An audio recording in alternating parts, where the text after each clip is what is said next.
So we're going to do dividing polynomials. So here, your book labels these. These are kind of standard, but not necessarily. So if I take a polynomial and I divide it by my divisor d, I'll have my quotient q of x and my remainder r of x. And so here, when you do this normal long division, you did this as your divisor, your quotient, and your remainder, and that your what you divided by is called your dividend. And so you'll write it this way,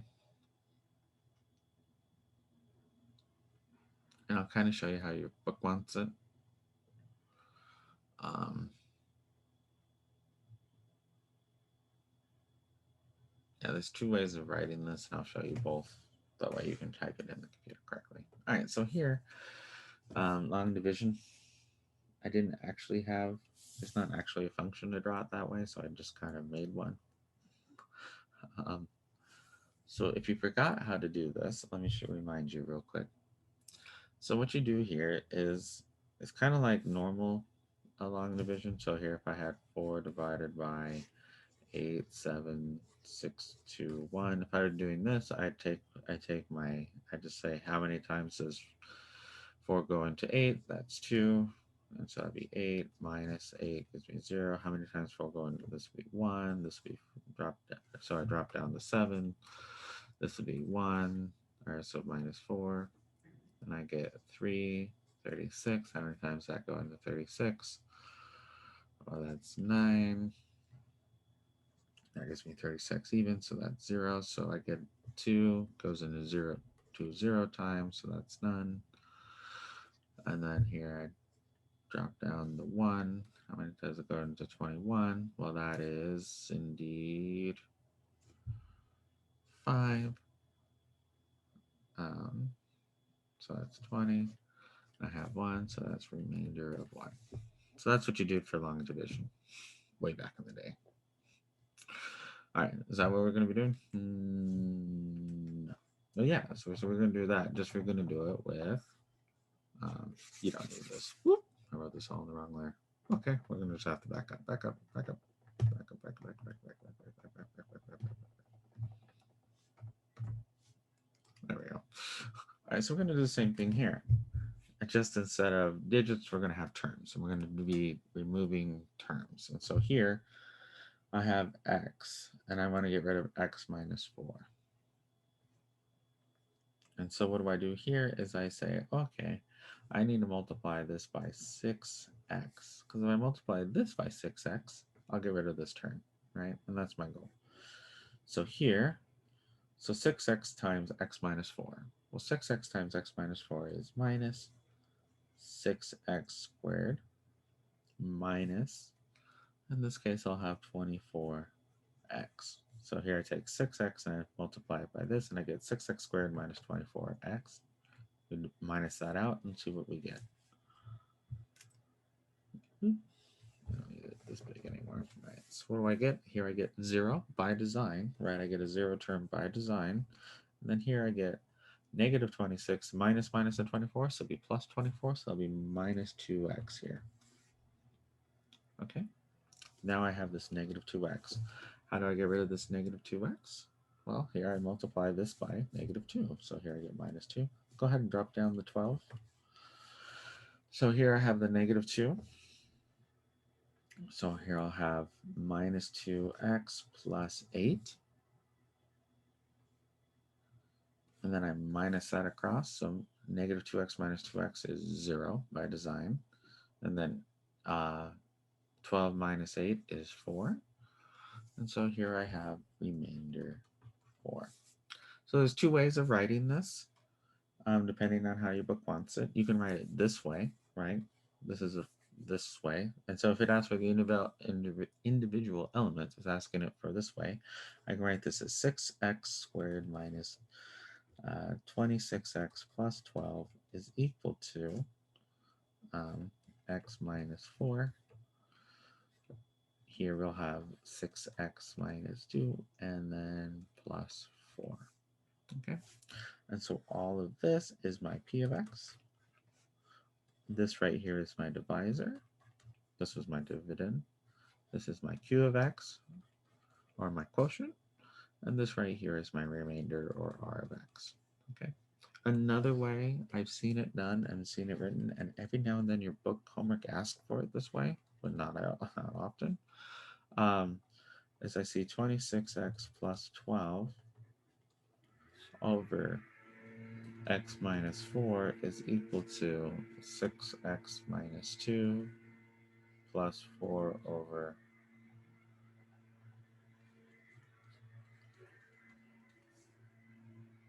really just write the divisor down like this. This is also fine.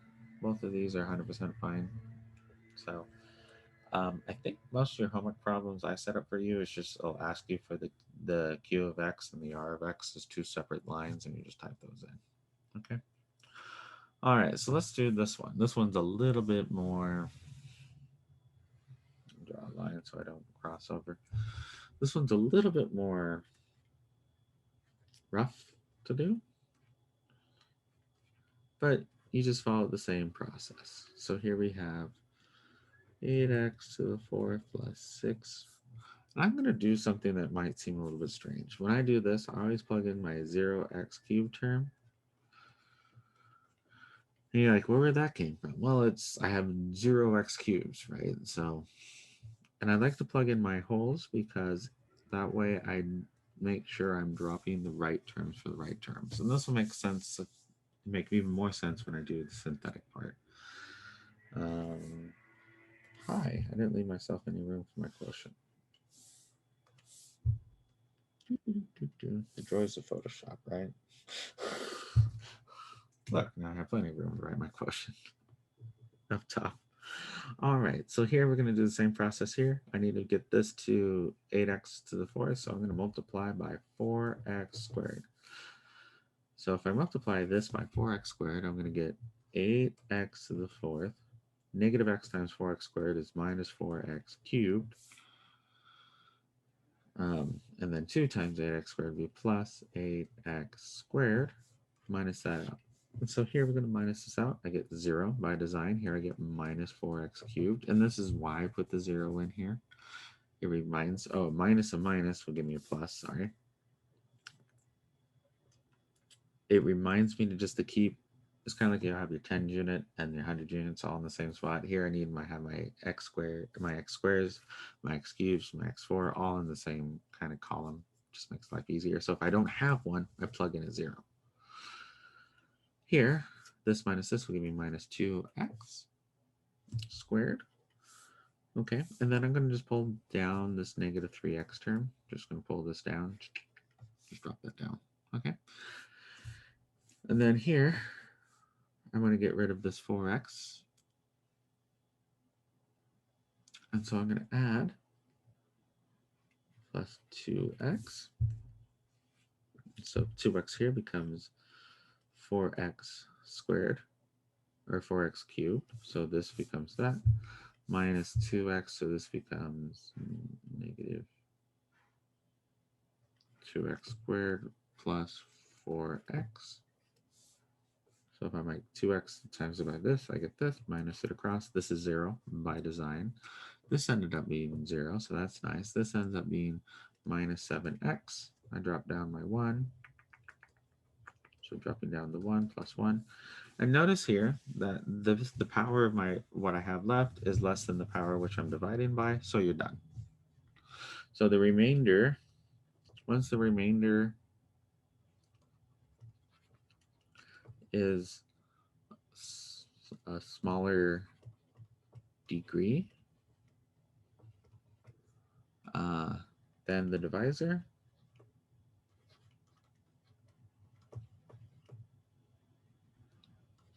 you're done. I forgot the word your.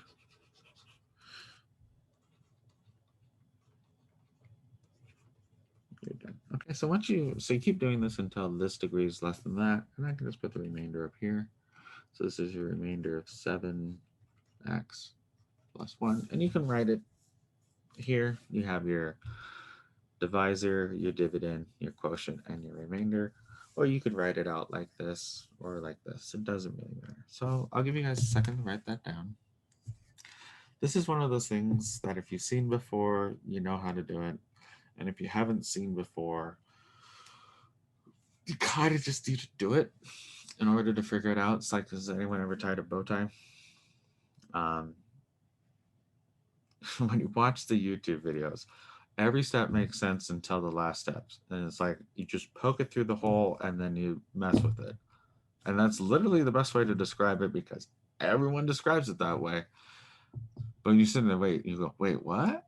What happened? But after you do it a couple times, it's like, oh, it's obvious, but it's not until you've done it, and it is. And it's dividing polynomials is that way. So just keep trying it, keep fussing with it, and you'll get there. Okay, that should be plenty of time for you to write that down. So let's go to the next one. All right, so we're going to teach you synthetic division. And the reason we're going to teach you synthetic division is, and it only works if this is the power of 1, or at least the way we're teaching it to you. It only works with power of 1. I'm going to please hope that I always do it the way you guys were taught it.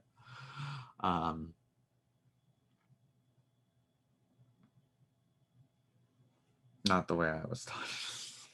I think I was taught it backwards for some reason. So long division can be simplified to its bare parts using synthetic division. How do we do this? Let me show you how we do it with long division first, and then I'll explain how we get it to its bare parts by using synthetic division. So let me give myself a little bit more room. So we have x, make that look like a 3. All right, so we have 2x squared minus x minus 3. All right, so if we're going to do this again, here, what do I multiply x by to get 2x squared? Well, that would just be 2x. And so if we take this 2x, we multiply it by both parts, it'll be 2x squared minus 6x. That look like a 6 minus that across, and here this becomes 0. This becomes x plus 6x, so this is positive 5x. We drop down this 3. What do I multiply x by to get 5x? Well, this is just plus 5. And so you hit plus or minus, you actually make these terms. You do make a plus here. Plus 5. And then here, this will be 5x minus 15. Minus that all across. And so here I get 0 by design and then 12. So here I have remainder r dot 12. So in synthetic division, what we're going to do here is we're going to take x minus c, and we're going to write c in this little corner. So you're going to flip the sign here, okay? You're going to flip the sign here. And I'm pretty sure this is how you guys are taught. And then you're going to have whatever this is, and so this is going to be a2, a1, a0. So you're going to write out your coefficients here, a2, a1, a0. So you can write out your coefficients. We're going to do addition, because you guys, I'm pretty sure this is the way you're taught to do addition. Back when I was taught it for whatever reason, or maybe I just learned it wrong and I was taught it correctly and I just learned it wrong, I just try to make this match exactly. And so this was, I left the C. Anyways, I want to explain it that way I don't get you confused. So you just drop down this A2. You're going to multiply this by RC. And then you'll have a new number here. You add this up, you're going to get some number. You're going to multiply by C. You're going to add this up and just drop this down, and that's your remainder. And this will be your R of x. This is easier to see in practice. So here we have x minus 3. And so let's go ahead and do it and just put it in a little box like this. Our coefficients here are 2, minus 1, and minus 3. So you just grab these coefficients and write them here. We'll do this a couple times. I'm going to draw a little bar right here. You don't have to add the plus symbol. I do. You just drop this one straight down. And so this becomes 2. And you're like, okay. And then you multiply that by 3. So times 3. So here we multiply by 3. And so that gives us 6. 6 here. We add this up, drop that down. That is a 5. We're going to multiply that by 3, which is right here. So we're always using this number here. So we drop this down, multiply, add, multiply by 3. And then here we get 15, add this up, and that gives us 12, which is our remainder. Okay? And so here are our coefficients. So here's our Q of X coefficients. And this is our R of X. And so how would I write this out? I'd write this out as 2x squared minus x minus 3 is equal to x minus 3. And then I just read off these coefficients. And how do you read this? I actually do this backwards in my head. So this is my constant term. So this is plus 5. This is my x term. So this is 2x. And then you add your 12. Okay, so now I've written this as P of x, D of x, Q of x, and R of x. Okay. Now, what's this thing doing? Well, it's kind of encoding everything we do here, right? The first thing, whatever, as long as this is a clean x, right? Whatever coefficient is here, well, that's going to be the first thing we multiply by, right? So that's going to be 2. And then this part is going to be affected by 3 times whatever we multiply it by. 3 times whatever we multiply it by. So this 6. So this 6 appears here. You add that up and we get this 5. So this 5 is this 5, right? Well, in order to get rid of this, we have to multiply by 5. And so we had to multiply our 5 by 3, or 3 by 5, right? And we get 15, and so we get what we have here, right?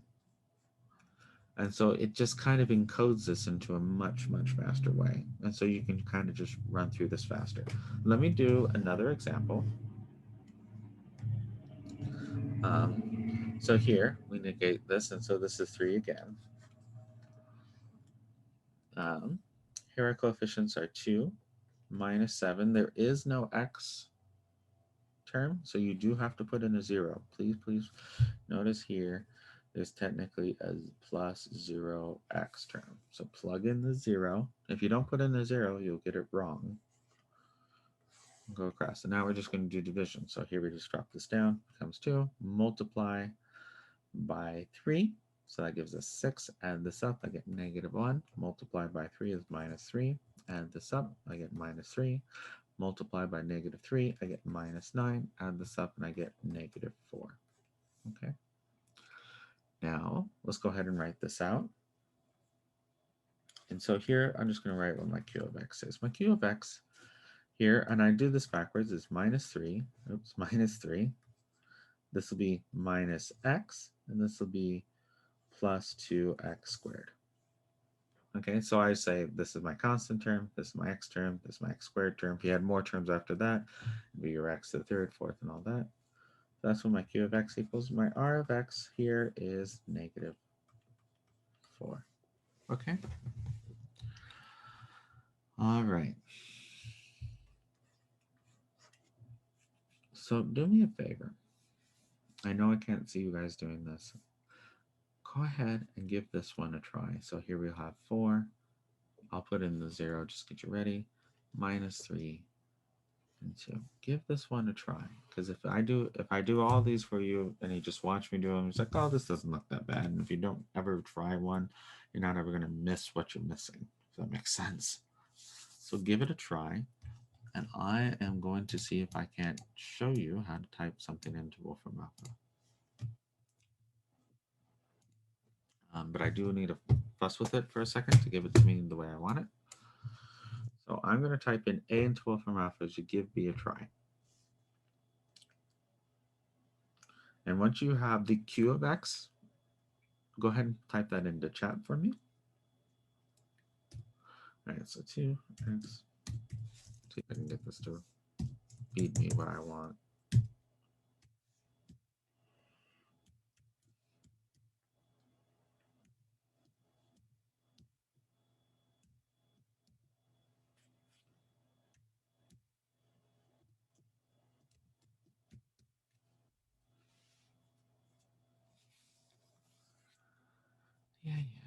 Yeah, I know. You didn't like it. Try that. All right. So people get q of x is equal to x squared minus 8 plus 13. Yeah, that's right. And the remainder is minus 24. You guys are doing great. Oh, maybe you guys are better at this than I think you are. All right, so I'll go through that real quick. So um, here, if you type this in, just if you want to know what this is, you just type this in as one over another, and you just keep scrolling down, keep scrolling down. You'll see these alternate forms, just expanded form. This is what you want. You want quotient remainder form, right? So here's our q of x, and here's our remainder, right? So this is, um, and so this is if you can check your stuff in Wolfram Alpha. All right, so let's test. Let's show how we got to that. I think you guys are actually quite well versed in this, so that's, or at least some of you are. If you're not, don't worry. That's what homework's for and getting practice for. Here, multiply by -2, get -8, drop that down, I get -8, multiply negative that, I get 16. 16 plus 3 is 13. 13 times -2 is minus 26, which gives us -24. On this last one, I always draw a little bar here. That just helps me to determine which one's which. So our r of x here is indeed minus 24. Our q of x, I like to do backwards, so this will be 13.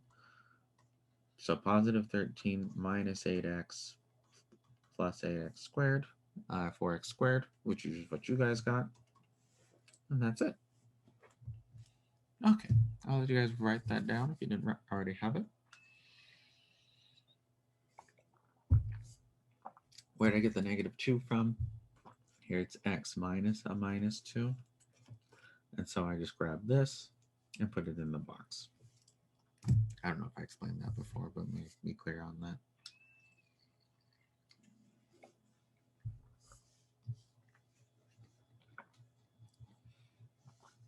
All right, let's do this last page.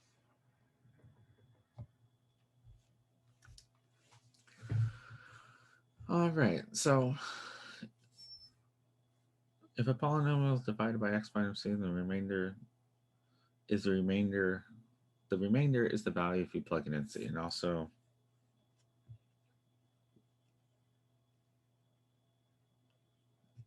if the remainder is a 0. And so this is actually kind of interesting. And this is something, way back in the day, if you wanted to do mental math, this is how you could do it, right? If I wanted to know what x of minus, what if p of -2 is, and I wanted to throw it through here, right?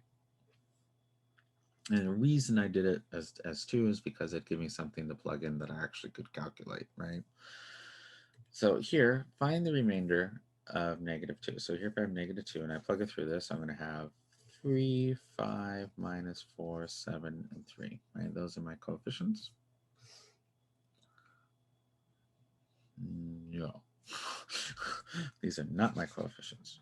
What did I do wrong?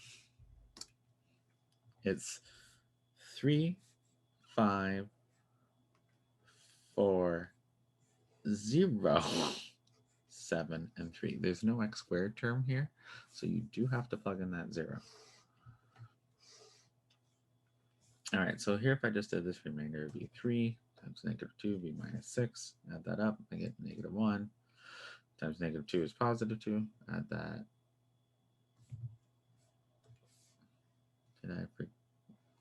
Forgot the -4. Sorry.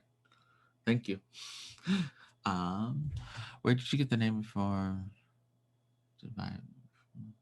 Oh, in the previous one. Oh yeah, so the -2, hold on, comes from here. I have x plus 2, so I get rid of, so it's x minus a -2, since this has to be always x minus c. Okay, hopefully that clears that up. All right, so here I add this up and I get -2. That gives me a +4. That becomes 4. Here I get times -2 gives me -8, gives me 1, or -1, sorry. -1 times that gives me 2, which gives me 5. right? And all I really wanted here was the remainder. The remainder is 5. Now, if I plug in -2 into this beast, what do I get? So it'll be 3 times -2 to the 5th plus 5 times -2 to the 4th plus 4 times -2 to the 3rd plus 7 times -2 plus 3. All right, now could you do this in your head? Kind of. Let's do it. So this becomes 3. I like to work backwards if I'm doing powers. So this is 3. This is -2 times 14. So this is -14. Um, I have -4 times -8. So that gives me plus 32. 2 times to be 2, 4, 8, 16. 16 positive 16 times 5 would give me 80, and this would be 32. -32 times 3 would give me minus 96. So that gives me positive 16. That gives me this gives me negative 16. This gives me positive 16. This gives me positive 2 plus 2. So this is equal to 5. And look, these match. Okay. And so if you had to compute something awful like this, and -2 is not bad. Really, it's not, right? Say it was like I had to do -7, right? It'd be much easier to compute it this way. And so this is to prove that these are always the same is actually quite a beast, right? But just to kind of demonstrate, so this is proof by demonstration. It's not really a proof, but just demonstrating this works. This is a fast way to plug in big numbers into polynomials if you had to do it by hand for any reason. It's just something more fun to show you. I think the usefulness of this for you guys is great because, you know, the old things like, well, what if you were stuck on a desert island and you needed to figure out how to do something, right? Like if you're stuck on a desert island, last thing you're worried about is how to find the factor of -2. You're worried about water, food, you know, getting home to see family and friends, right? So it's just something to see. And it's really nifty. So, but this is what we're going to care about as engineers and all this stuff is we want to find zeros and we want to figure out if something is a zero. Well, there's 2 ways of doing it. One, you can just plug it in, right? And it comes from this, right? It comes from this. And so if I plug it in, so we're going to do this. And so here, x minus 1. So this will just be a 1. And we want to see if it factors this cleanly. Not only do we want to see if it factors it cleanly, can we fully factor this? So let's do that. So here we have 1 minus 3 minus 13, 15, and a 0. Notice even if we don't have the last term, we have to add that 0. So this becomes 1. We add the 1. This becomes minus 2. Add the 2. This becomes minus 15. This becomes positive 15. This becomes 0. This becomes 0. This becomes 0. Okay. And one of the reasons I wanted to show you this is that how do you read this? So here we have a remainder of 0. So this factored cleanly. And so this becomes nothing. So this is x, x squared and x cubed. Okay. And so here, let me write it out. Let me write it out longhand, I guess. So minus 4 times 3x squared minus 13x plus 15x is equal to x minus 1 times this, which we determine to be x cubed minus 2x squared minus 15x, right? But let's say, but in actuality, that's not your end goal. Your end goal is to factor it completely. And so here I have x minus 1. I'm going to pull out an x, and I get x squared minus 2x minus 15. And so, and I can keep doing that. So I have x minus 1, x, and then we'll have x plus 3, x minus 5. Okay. And so this is a nice way. And so here we factor completely. That's really the end goal for all of this section is I want to factor something completely. That way I know where the zeros are and I can do my math from there. Another way of finding a zero is you can just plug in the number and see if it goes to 0. That's kind of what it is. The reason I chose 1 here is if 1 is a 0, what do? If you add up all the coefficients, because here if I plug it in, it's just going to be 1 minus 3 minus 13 plus 15 equal to 0. Okay.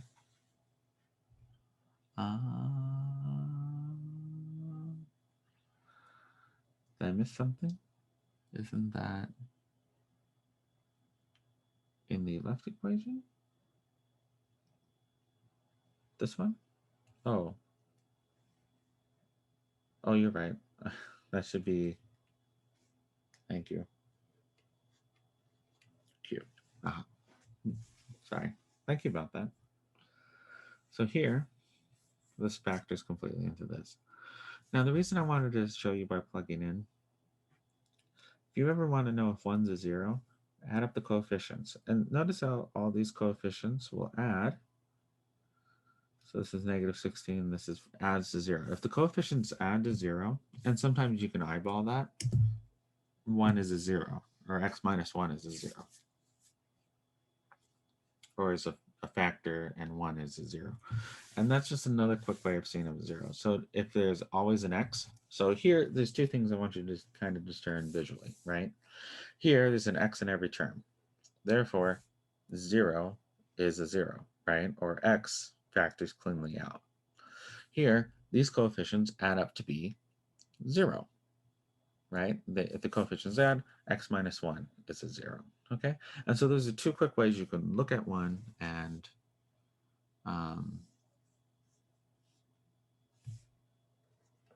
apparently I just didn't know how to write today. Thank you, guys. And so those are two quick ways just to do that. All right, well, that's the end of our notes. You guys have any questions?